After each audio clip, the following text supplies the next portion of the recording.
My camera's doing a little swing around on me.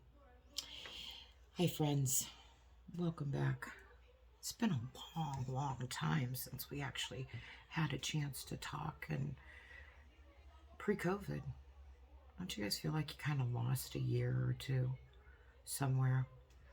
I know I started working from home on March the 16th, the year of COVID, and I'm now back to 2 to 3 days in the office. So let me tell you a little bit about what I do. I am a purchasing manager for a hospital / university, and I really enjoy my job. It's been very stressful because of supply chain issues. The labor force can sometimes affect how quickly things can get done. And when you're dealing with patient care, you need those things to be done as quickly as possible.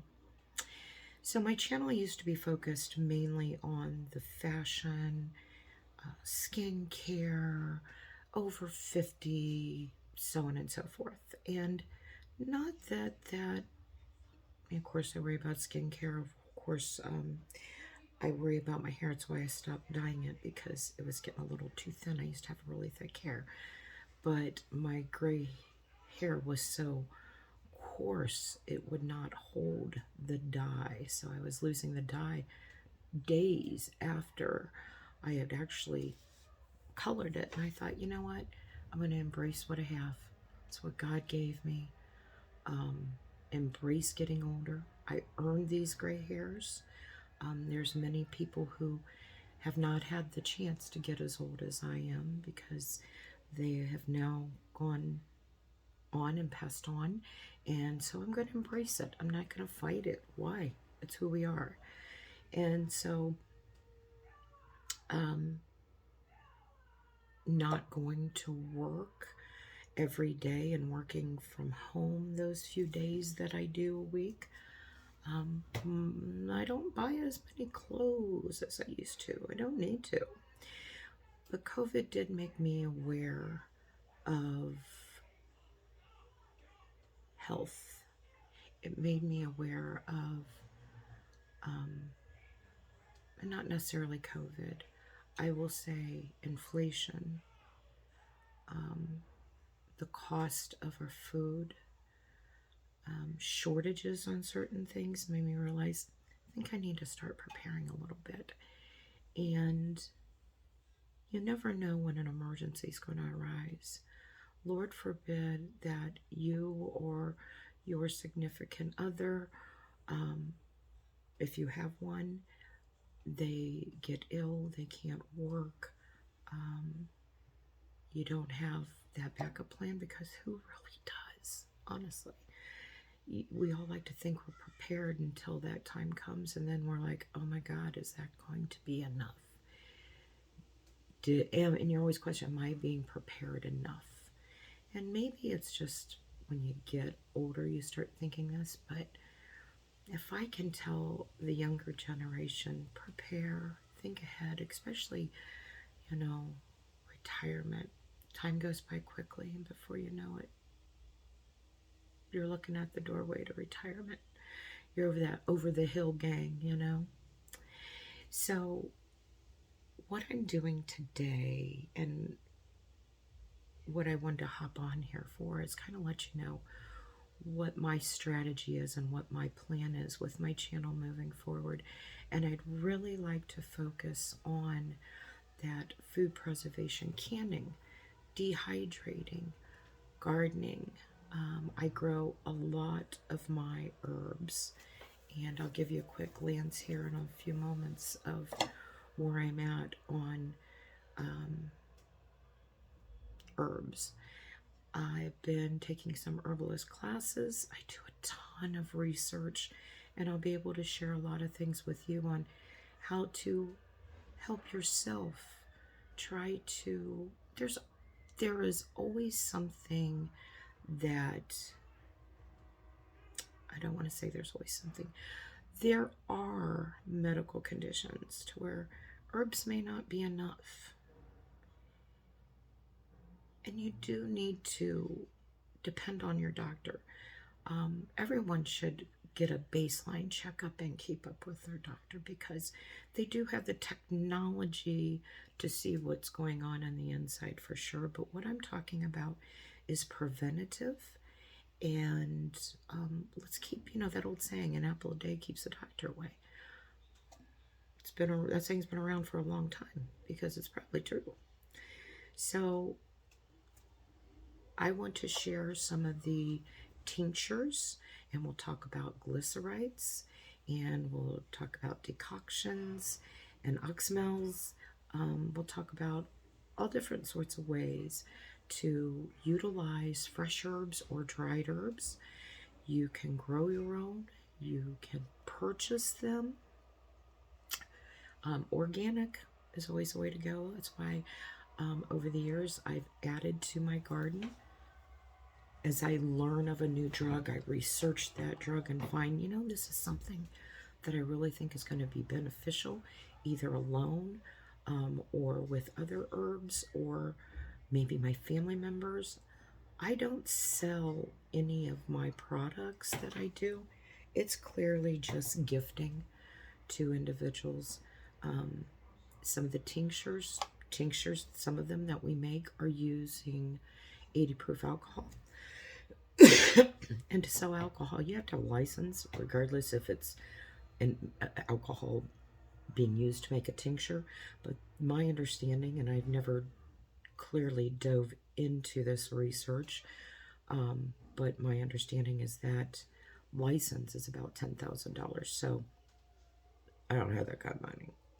So therefore, I just, as friends and family, ask, or if, we're talking, I was like, there might be a herb, that can help you with that. And of course, it's not a one herb fixes all for everybody. We're unique. Just like our fingerprints, we're unique. And what works for me may not work for you, because I may have some underlying issues that you don't, that are causing the issue that I want the herb for. So, if I have gallbladder issues, and, I'm in pain, and hey, I need something for pain. Tell me about yourself. I just don't want to give you something for pain just to cover it up. Let's talk a little bit more and find out what's causing that pain, because there are herbs that can help the gallbladder instead of just dealing with those nerve endings that are shooting those jolts of pain to you.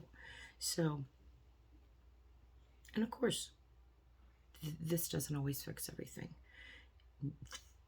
You still need to have your family physician discuss things with your family physician, especially if you're on prescribed medication.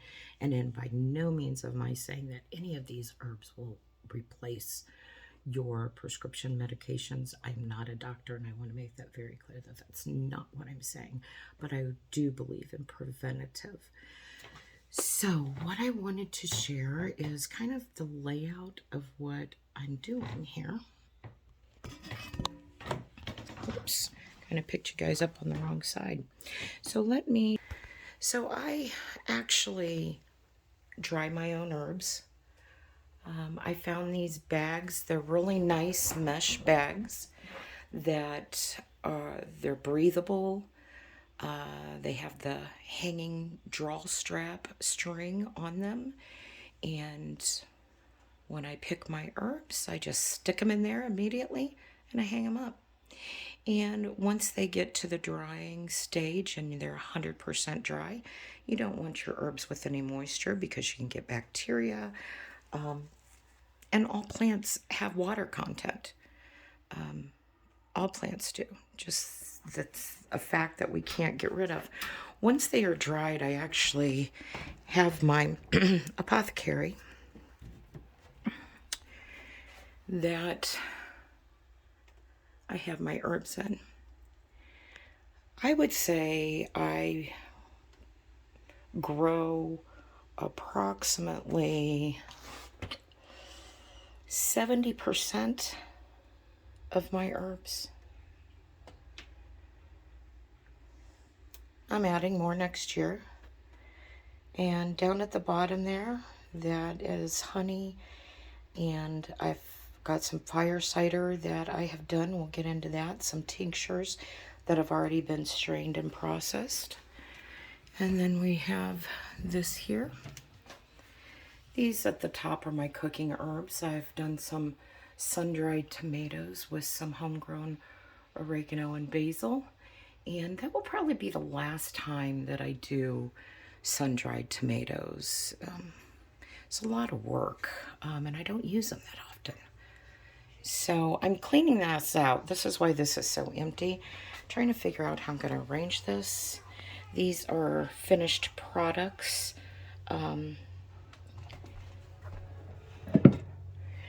This is the fire cider. So you can see there, fire cider. And it has apple cider vinegar, jalapeno, horseradish root, turmeric root, garlic, onion, black peppercorns, lemon, oranges, cinnamon, honey, ginger root, and then how often you should take it. 2 tablespoons with water for cold and flu 2 times a day. And for just the maintenance, it would just be 1 tablespoon daily for maintenance with water. So I usually pour that tablespoon into a shot glass and do it and chug it down. I've temporarily moved everything over here until I figure out how I'm actually going to organize the other bookshelf, apothecary. These are a lot of things that I dried. We have some dried apples, some lemon powder, carrot powder, cinnamon chips, sun-dried strawberries, some lavender, dill. And again, this is just a mishmash of things. It's very, all my seeds are stuffed into there for next year. It's a work in progress.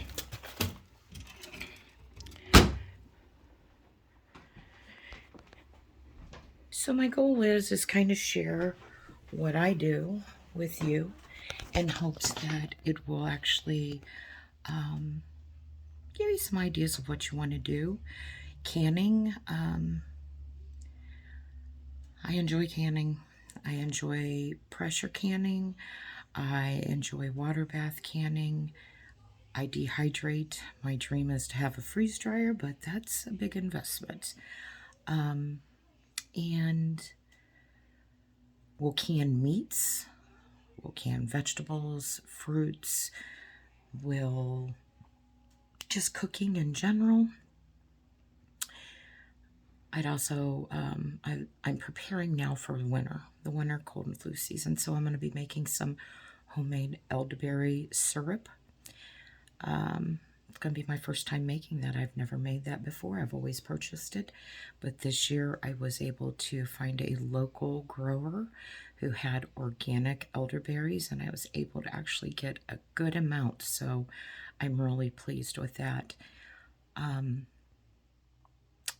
my goal is to be able to grow a lot of those fruits and berries. So I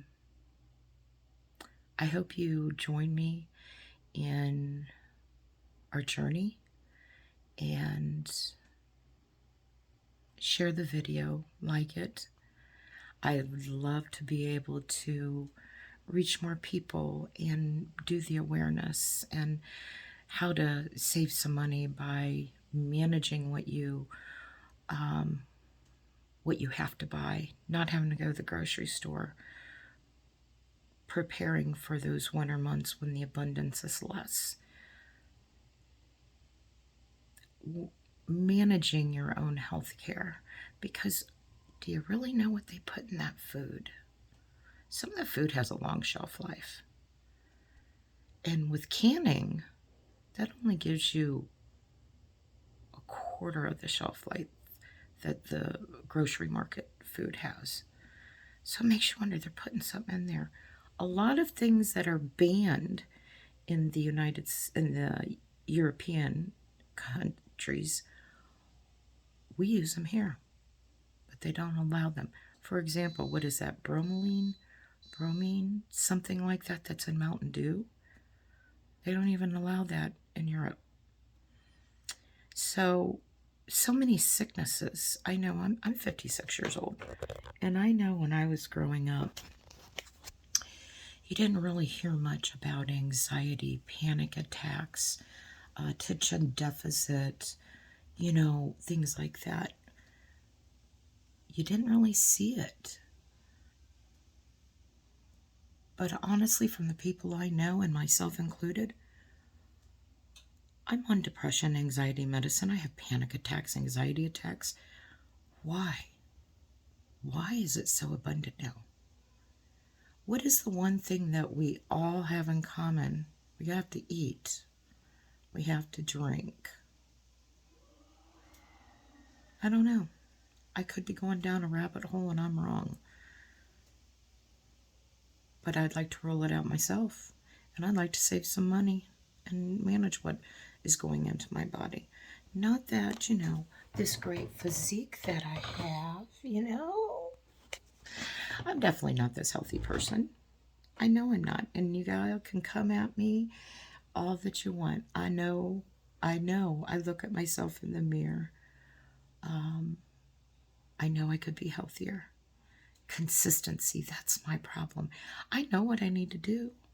I know it. It's doing it. It's doing it. And I know a lot of people have that issue. I'm there right with you. I know. Thanks a lot, guys, for joining. I hope we can become great friends, have some good conversation and comments, maybe do some interactive, Zoom meetings and, just really have some fun. We all are learning. I'm not an expert by any chance, by any means, but I'd like to share what I know and teach you. Stay healthy, guys. Until next time, bye-bye.